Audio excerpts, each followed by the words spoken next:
Assalamualaikum warahmatullahi wabarakatuh, and hello everyone. This video is about diamagnetism and paramagnetism. Here is magnetization density and susceptibility. At the temperature is equal to 0, the magnetization density of the quantum mechanical system of volume in a uniform magnetic field is defined to be as equation 1. Epsilon H is the ground state energy in the presence of H. If system is in a thermal equilibrium at T, then one defines the MH as thermal equilibrium average of MH of each epsilon naught H, as stated in equation 2. And equation 3 is formed. In thermodynamic form, it can be written as in equation 4, where F is equal the magnetic Helmholtz free energy that defines the fundamental statistical mechanical rule as stated in equation 5. The susceptibility is defined as delta M over delta H, which is as stated in equation 6. The magnetization can be measured by recording the force exerted on a specimen by an inhomogeneous field that varies slowly over the sample. For the change in free energy on moving the specimen from x plus dx will be shown in equation 7. And therefore, the force per unit volume F exerted on the specimen by the field is from the equation 8. It is about the Larmor diamagnetism. Simplest application of this result is to a solid composed of ions, such as iron has zero spin and orbital spin and also orbital angular momentum in its ground state, which is stated in equation 9. Then the third term in second state equation contributes to the field's induced shift in the ground state energy and form equation 10. Then, the susceptibility of a solid composed of n such ion is given by equation 11. This equation is the Larmor susceptibility. The term is applied to cases of negative susceptibility, which is induced moment in opposite to applied field. Next, we move on to the ground state of ions with a partially filled shell, which is Hund's rule. For Russell-Saunders coupling, also known as LS coupling, for multi-electron atoms where the spin-orbit coupling is weak, it can be presumed that orbital angular momenta of individual electrons add to form a resultant orbital angular momentum L. Likewise, the individual spin angular momenta are presumed to couple to produce a resultant spin angular momentum S. This L and S will combine to form the total angular momentum, which is J. This is the visual of the vector model of angular momentum. Hund's first rule states that for a given electron configurations, the term with maximum multiplicity has the lowest energy. The multiplicity is equal to 2s plus 1, where s is the total spin angular momentum for all electrons. Therefore, the term with the lowest energy is also the term with maximum s. Okay, Hund's second rule states that for a given multiplicity, the term with the largest value of the total orbital angular momentum, quantum number L, has the lowest energy. Third rule states that for a given term in an atom with the outermost subshell half-filled or less, the level with the lowest value of the total angular momentum, quantum number J, lies lowest in energy. If the outermost shell is more than half-filled, the level with the highest value of J is lowest in energy. On to the susceptibility of insulators containing ions with a partially filled shell in terms of paramagnetism. We can distinguish between these two cases.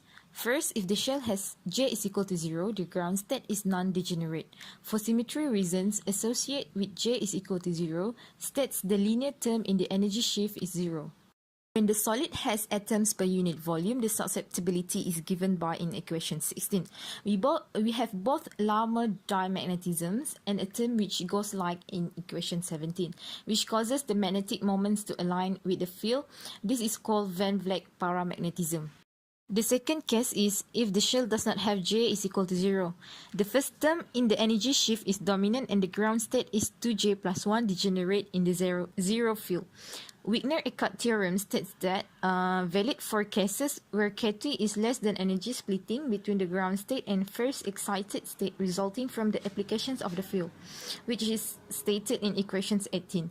Under these conditions, the contributions of the magnetic field to the Hamiltonian is just shown in equation 19, which means that the interaction's energy is proportional to the total angular momentum. For magnetization of set of identical ions of angular momentum, consider a system where only the lowest 2j plus 1 states are thermally excited, then define the magnetic moment of an atom or ion in free space as shown in equation 20.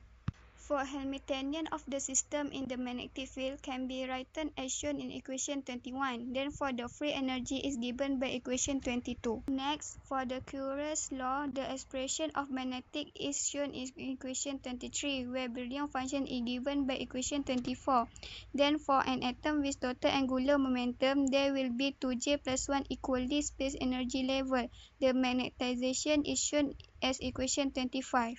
At low temperature limit, equation 26 is used as T approaches 0 for the fixed H. Then equation 27 is shown that each atom is completely aligned by m discrete j equal to angular momentum. At high temperature limit, equation 28 is used and such stability is given by equation 29 where C is Fourier constant. For Fourier's law in solid, equation 30 shows that it works well for crystalline. This is because it virtually filled. F shell is not outermost shell and does not interact strongly with crystalline lattice. In transition ion, Fourier's law is obeyed, but one needs to calculate the prefactor by setting J equal to S. It is necessary for transition metal to modify Hund's third rule and approximate set J equal to S. For adiabatic demagnetization, it is used to cool objects, and when substance return to adiabatic, which is insulated object, the entropy S remain constant and the magnetic field is decreased. The equation for paramagnetic cooling is T final equal to T initial, H final over H initial. This is used to achieve low temperature in huge range temperature. The thermal energy causes the domains to overcome the field and the substance. Energy transfers from thermal entropy to magnetic entropy. Pauli paramagnetism, we consider electron to have only one spin magnetic moment, which is no charge. Each electron contribute mu b over v, which is taking g naught equal to 2. H if spin parallel to field, and while mu b over v if antiparallel.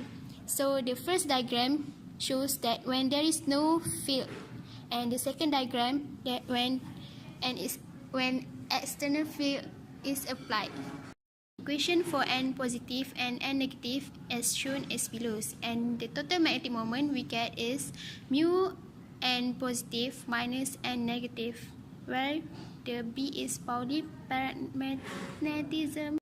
After we got the total magnetic moment, and then we got the x Pauli, which is m over h equal to mu naught mu b squared density over epsilon f, where there exists excess up moments.